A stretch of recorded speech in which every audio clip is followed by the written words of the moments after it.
to the public meeting on the HEP MPO's regional draft freight plan. My name is Matt Mullenax. I'm the executive director of the MPO. I want to welcome everyone. This is the first in a series of 3 public meetings. We're here in person at the Martinsburg Library, and want to thank those who are joining us online via Microsoft Teams. Next week on Monday, we'll be in Hagerstown, and a week from tonight, we will be in Charlestown giving the same presentation. The format for the meeting this evening is we have this formal presentation we will go through, and then we will have time for comments and questions at the end. This meeting is being recorded, and hopefully within a week we'll have the meeting recording posted on our YouTube channel, and then the presentation itself is posted on our meetings website, or excuse me, on our organization's website. This is also part of a public comment period that stretches through June 18th. We'll talk more about that at the end of the meeting and how you can provide comments afterwards. So with that in mind, before we start with the meeting agenda, I'm going to give our MPO staff and our consultant team the opportunity to introduce themselves. So, hi, I'm Michaela McDonough. I am the transportation planner with the MPO. And I am Jim Frazier. I'm the project manager of our project team that consists of Michael Baker International and ABP. And I'm Bree Ferreira. I'm attending virtually, and I'm a transportation planner with Michael Baker. Wonderful. All right, thank you, everyone. So for the meeting this evening, we're going to talk just a little bit about the study background, some of the outreach efforts, including the first ever regional freight summit that we held last February. We'll talk about federal and state initiatives that are happening that involve freight. We're going to dive into some data that involves the regional freight profile, what exactly that means. We'll talk a little bit about how freight impacts our economy, and then we'll roll into the action plan, where we talk about next steps, really about coordinating data assessments, how we identify projects, how we identify priority freight corridors, and how that leads to projects that support freight and actually get implemented on the ground. So the study background, just briefly, for those who may not be familiar, so the Hagerstown Eastern Panhandle Metropolitan Planning Organization is a federally designated and funded regional transportation planning agency that covers Berkeley and Jefferson counties in West Virginia, Washington County, and Maryland. We are one of 400 MPOs across the country, and MPO is established wherever the U.S. Census designates an urban area of greater than 50,000 people. And we were established in 1996. So we are governed by our policy board, also known as our interstate council. They are our decision makers that are made up of local elected officials, highway engineers, as well as transit operators. We have our technical advisory committee that advises them. That is made up of city and county planners and engineers. And we have our ad hoc air quality advisory committee that deals with transportation conformity, and then the staff who you've met. And our overarching goal is we want to provide a cooperative forum for regional collaboration, planning, and public decision-making for short and long-term transportation solutions. And so the map that you see just there to the right shows our urban area, which is shown in teal as designated by the census, and then our planning area for our 3 counties that show in brown. So freight has a very important and critical role in our region. So it's a major contributor to our local economy, how our interstate and non-interstate corridors operate, and the safety on them as it relates to freight of our paramount importance.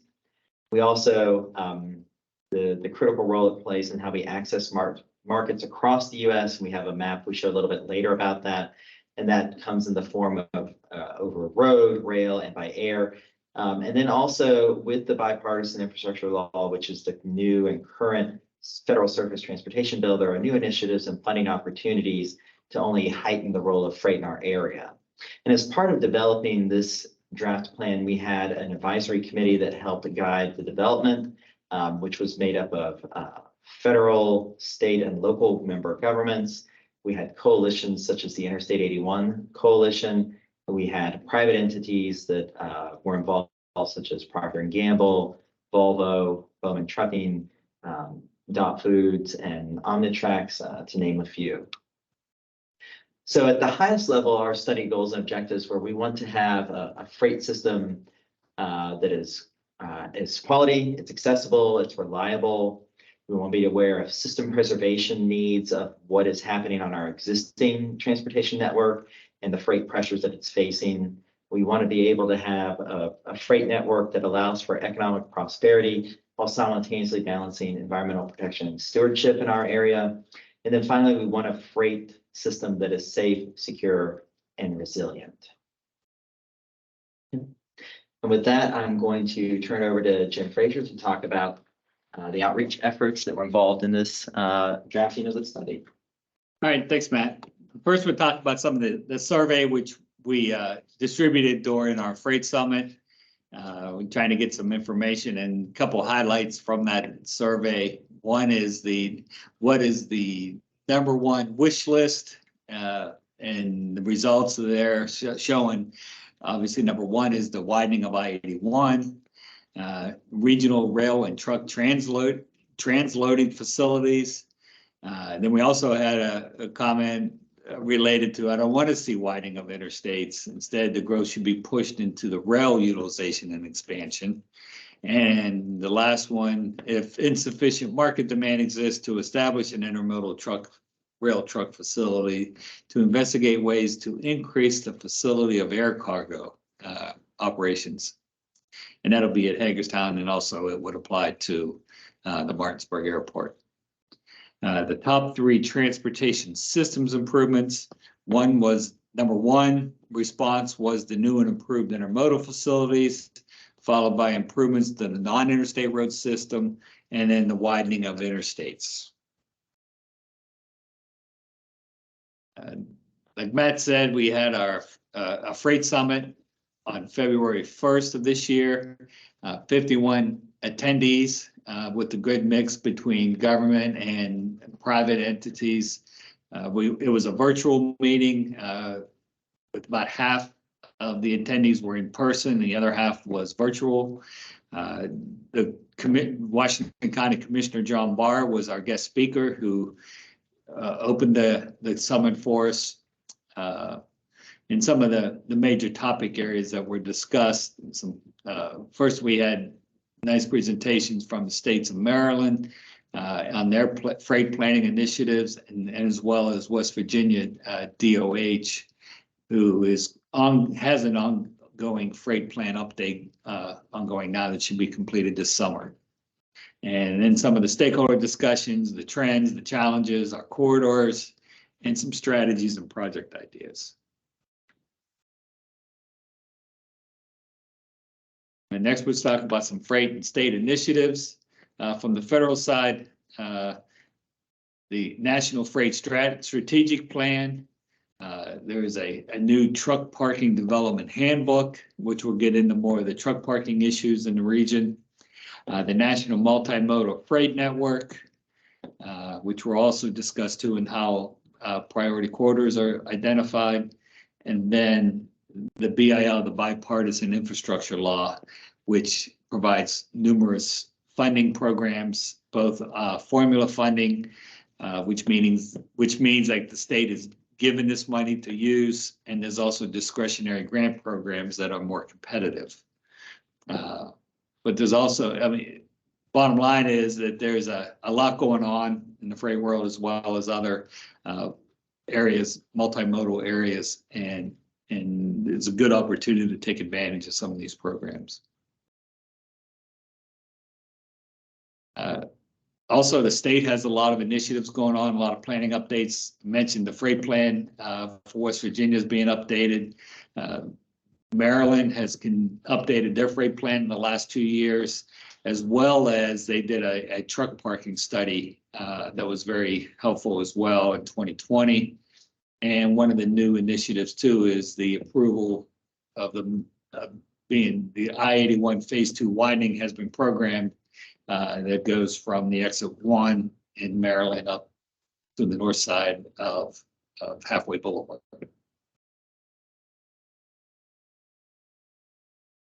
Next, we just get into our base conditions, our regional profile. We'll mention that we do have we've collected all the data that we've collected.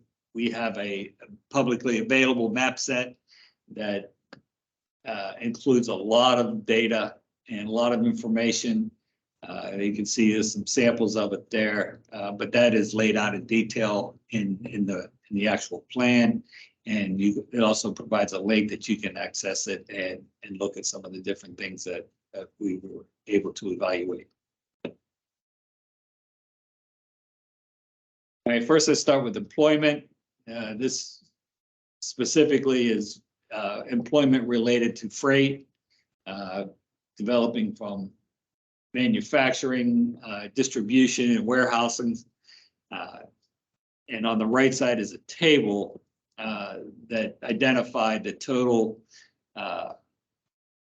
employment in the region.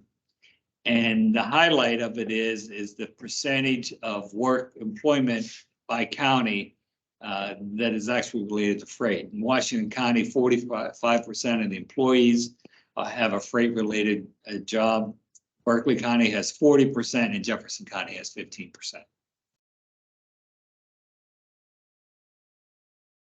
And there's a lot of freight being planned. New warehouses, new distribution centers, the Hitachi Rail Factory in Hagerstown. And just as an example, in Shockley Properties at Tabor Station is a layout of that one as well. But in total, in West Virginia, there's 14 developments that are planned. Approximately 7.5 million square feet of it is in Berkeley County, and 1.4 million square feet is in Jefferson County. In Maryland, there are 23 developments and approximately 19 million square feet being planned related to freight. And there's a small map there that shows the locations of those planned facilities.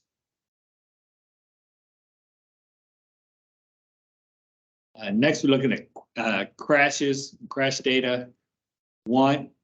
First is related to rail crossings, and then the truck related. For the rail crossings, you can see the dots. The red dots have where 2 or more incidents have occurred, and there's quite a large number of existing rail crossings still in the region. You can see in the table below on the left side, 89 crossings in Washington County, 70 in Berkeley County, and 55 in Jefferson County. You can see the fatality of accidents plus the 16 severe injuries that have occurred at these crossing locations. And in total, all 3 counties had over 20 incidents related to the actual rail crossing. On the right side is the truck accidents, incidents that were a truck was involved. The first thing that stands out is the interstates, I-81 and I-70. There is a lot of incidents that occur on the interstates. And then the bottom is a summary of those. There's 9 fatalities on I-81 and 6 fatalities from I-70, multiple over 270 injuries on I-81 and 119. Some of the other major facilities that have a lot of incidents, truck-related incidents: US 340, US 11, West Virginia 9, Maryland 68, and West Virginia 45.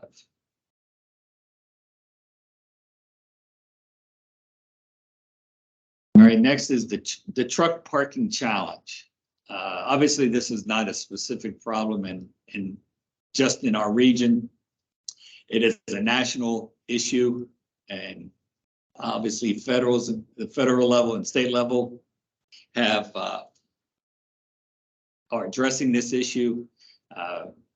First thing, a lot of what they have done is there's regulations on how long a truck driver can drive and how much he must rest. They're called the hours of service regulations. Safety, parking in authorized parking locations. Obviously, that's a big issue in our region. And the impact that has on law enforcement of what to enforce and what not to enforce. You also have local zoning, and a lot of public outcry of trucks being parked, especially if they're idling overnight. And you also have the infrastructure preservation issues, protecting a lot of land where proposed truck parking locations are identified. And does have big impacts on economic impacts and shipping impacts related to the actual business itself of freight. So currently there are only 13 authorized truck stops, authorized truck parking mainly along the interstates. There's some truck parking lots, overnight parking, but there's very few facilities other than that. A total of 680 official spots. Most of those are in Washington County. We did have a proposed site there for the sheets off of exit 1 on I-81 that is actually being legally challenged. So that may not occur, but just to give you an example of the struggles of bringing in new parking. Next is traffic time reliability, which is just a measure of congestion in the region. Primarily the congestions on I-80 between dual highway and I-81, and then north on I-81. There are some congestion out near Hancock. There's some congestion out there as well. And I think what we want to emphasize here is the actual truck volumes on some of these facilities. On I-81, throughout Maryland, 28% of the traffic is a truck. And we say truck, we're talking mainly the heavy duty trucks. I-70, 22%, I-68 is 22%. Largest one, and then you have some off the interstates, Halfway Boulevard and Hopewell Road, around 30% for both of that traffic is truck related. In West Virginia, I-81, 35% trucks. US 340 is around 13%. And then you have some other facilities that range from 7 or 8 to 21% on US 522 out in Hancock. A lot of truck traffic, to say the least. All right. Next, we'll go into some of the trends and challenges. These were primarily developed through our freight summit. First, we identified some national trends, the impacts of the Panama Canal that allows more shipping to the East Coast ports. And from those ports, they're being railed and trucked away from those ports, mainly out of Baltimore and Hampton Roads. The Class 1 railroads. Currently, there's a $6 billion effort to eliminate the bottleneck in Baltimore. The Baltimore Potomac Tunnel replacement, which will, once complete, will allow double stacking of train cars to move westward.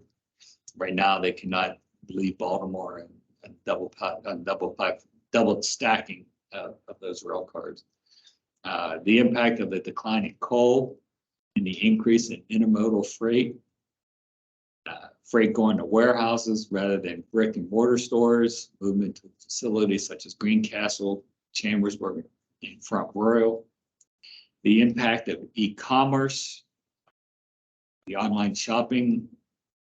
Obviously, if you notice some of the in-store shopping is decreased significantly for e-commerce, and some of the impact of those warehouse and distribution centers that are occurring as part of that e-commerce as well. Another major trend is worker shortages. Since the COVID-19 pandemic, there's been a drop in freight-related employment, and a lot of the baby boomers now are moving into retirement, and positions in demand, just as a couple of examples, truck drivers, aircraft pilots, and mechanics. It's a national shortage. And then the last thing is the federal influence of the new programs that can help alleviate some of these issues. Then we go to the state trends. Obviously, congestion on the around the interstates and the major arterials, that last mile connection, the freight issues and impacts, especially around Hagerstown, exit 24 and exit 1. Undesignated truck parking and freight impacts along I-68 and Maryland 63.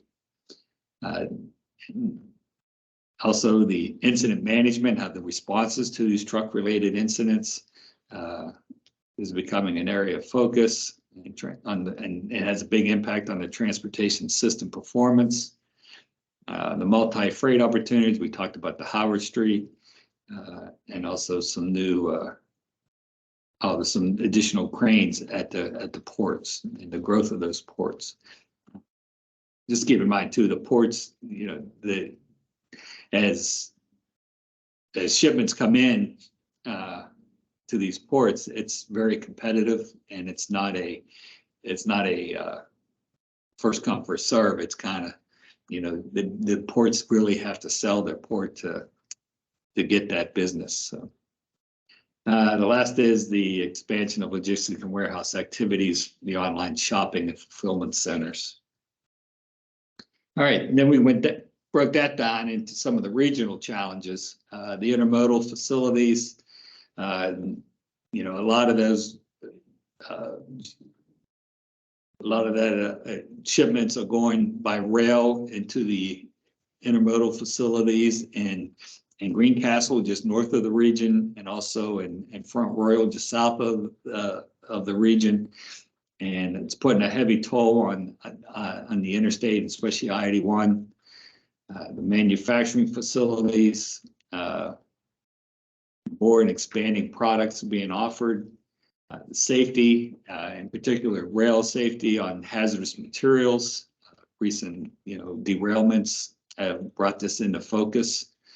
There was also a derailment in Harpers Ferry not too long ago. I think it was 2019.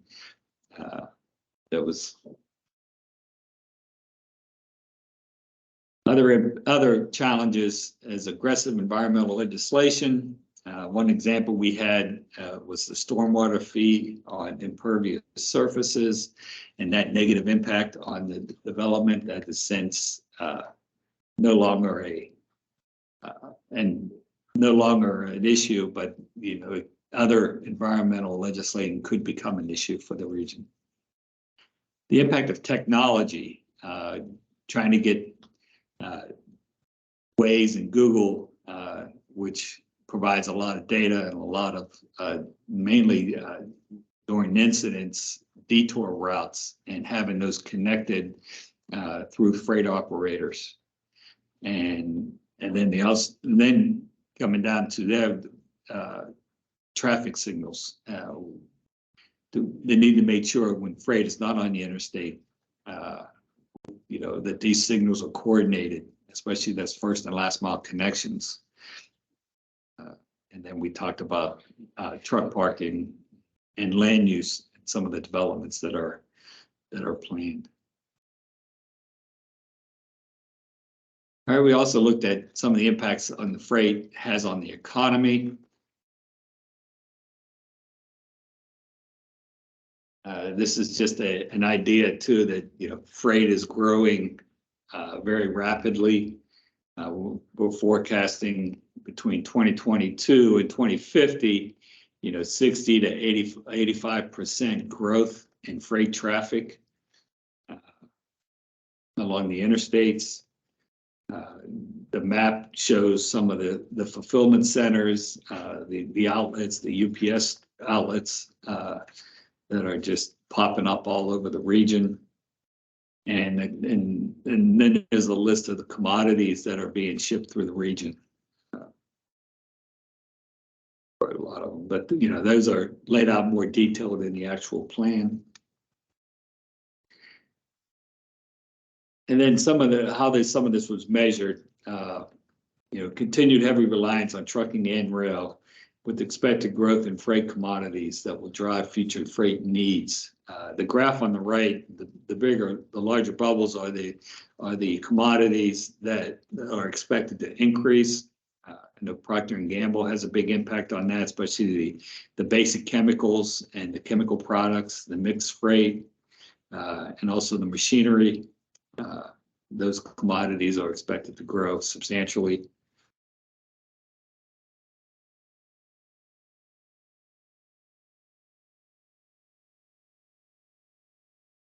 Okay, and then as far as the regional economic reliance, we see the number of employees, employment, and what does that actually generate in dollars? And roughly it's about $6 billion to the local economy, just related from the freight, so from the freight activities in the region. And it's expected to grow. You can see the GDP growth and also the forecasted volumes. So, okay, so that all comes into our action plan, and the scope of our recommendations. We kind of guided our efforts through the coordination and data assessment. It's not just projects, it's other activities that support those projects, identifying ideas and to address freight needs now and in the future, and then identifying priority freight corridors, which leads to the programming and prioritization of projects that support freight. We developed a list of potential strategies that support this, from traffic management to technologies, logistics, incentives, and planning, and then actual infrastructure of modifications to the roadways.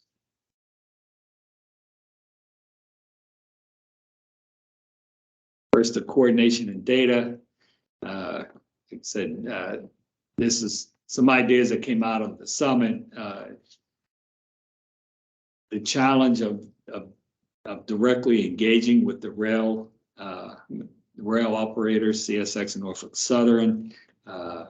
They do not attend, plus, you know, they are very challenging, to say the least, as they have their own interest and their 100-year plans that kind of impact some of the potential ideas that are related to rail.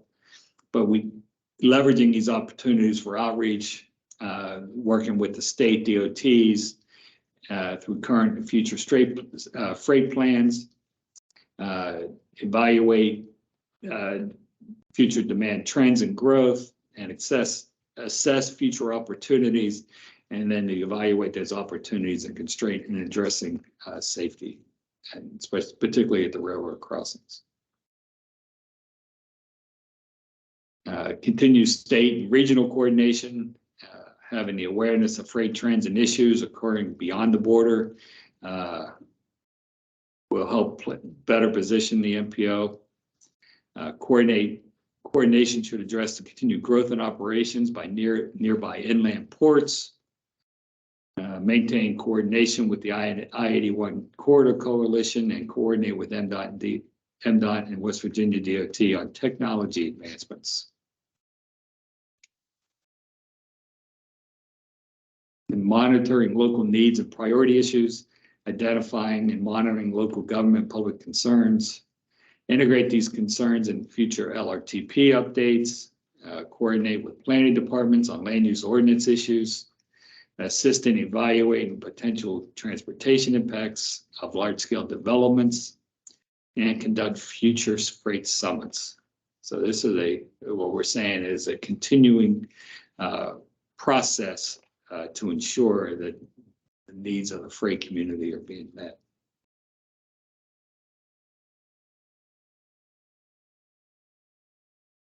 And then we went into identifying ideas and and how to evaluate and prioritize some of these investment decisions. Attention library patrons, the library will be closing in 30 minutes. The library closes at 7 o'clock today. We're not editing that out. Okay. This process, engaging freight stakeholders and businesses, evaluate TISMO strategies. So it's not just widening the interstates, but also some of the technologies and other from detour routes and signal coordination systems. That's all in place through construction zones. Conduct road safety audits where freight safety concerns exist.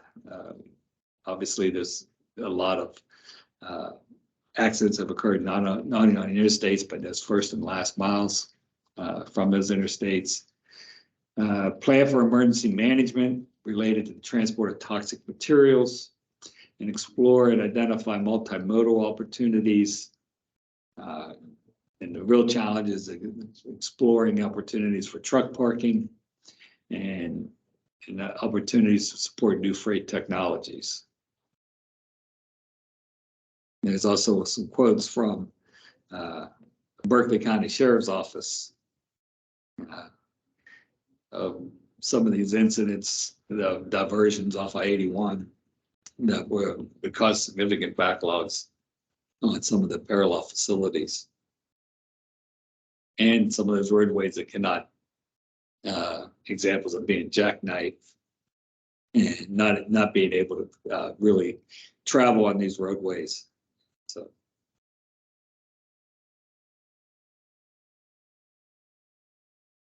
All right. So next we go into the identifying the freight corridors, just to give you a little background on freight corridors. These are national programs that prioritize the funding for freight. First, you have the primary highway freight system, which basically is all the interstates. So I-81 and I-70 are designated on the primary highway freight system. Then we have critical urban freight corridors and critical urban freight corridors. And the way it works, states are allocated a mileage of facilities that they can designate as critical urban freight corridors and rural freight corridors. So what do these designations mean? First of all, we identify the needs and we prioritize these corridors, and then we designate these corridors. And once those designations are approved, they become eligible priority for securing funding toward moving toward implementation. So as part of this project, we prioritize the freight corridors. By doing that, we did a prioritization method. We called it the freight and infrastructure density model, which looked at a multiple attributes related to the existing data from mileage, the freight related deployment in around those facilities, truck parking spaces, and any planned development in that area. And as a result, that's Maryland's freight corridor. Now, the priority corridors are not being shown, but they're also laid out in the plan as well. But looking at the West Virginia, Berkeley County is on the left. You can see there's a total of 19.82 miles of critical freight corridors, all urban and on the Berkeley side, and then all rural in Jefferson County. So primarily there's a lot of US 11s, Route 9 on the west side of I-81, Tabor Station along USM, all the developments on the south side and around Procter Gamble, US 45 and West Virginia 9, West Virginia 51. So those are, like I said, those are the corridors now that will become priority funding areas once they're officially designated. And that process has been initiated. All right, the next step would then is to take that and program projects that support the freight corridors. And starting in, once we become prioritized, the next step would then be get them programmed into TIP and identified in the long-range transportation plan. Like I said, we just talked about ID1 in Maryland. There's still phase 3 and phase 4 that are unfunded. And there's 8 miles in West Virginia in the southern half of 81 from the Virginia state line up to Taylor Station that we're hoping to get programmed for widening in the near future.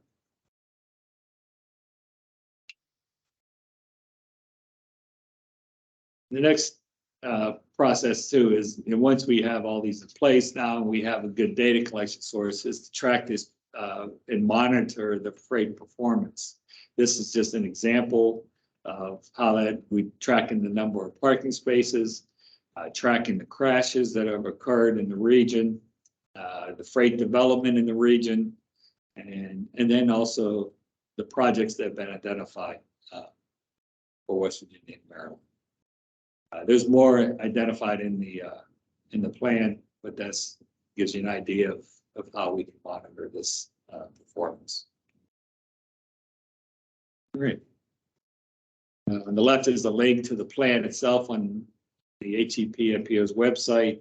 There's our contact information for any comments, questions. Thank you, Jim.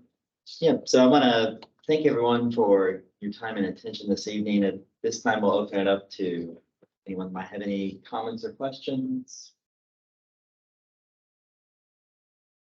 Well, thank you all. I just, again, would like to remind everyone that the public comment period is open until June 18th. The meeting presentation from this evening, the draft plan, the story map that serves as executive summary of the plan are all up on our website, hepmpo.net. If you have any comments or any questions, you can reach me. My name is Matt Mullenax. Again, my email and phone number in the presentation. They're also up on the website. On our website too, we have a contact form that you can just fill in information there and send it, and it will come directly to me that way as well. So in light of the library giving us future warnings imminently about closing, at this time, I'll go ahead and we'll wrap the meeting up. But again, I thank you all for your time, and I hope you all have a good evening. I should say real quickly though, so once we get on the other side of the public comment period closing, we will take all public comments we've received. We will work our best to incorporate them into the final freight plan, which we hope to have posted on our website at the end of June or early July. So with that, again, thank you all for your time and have a great evening.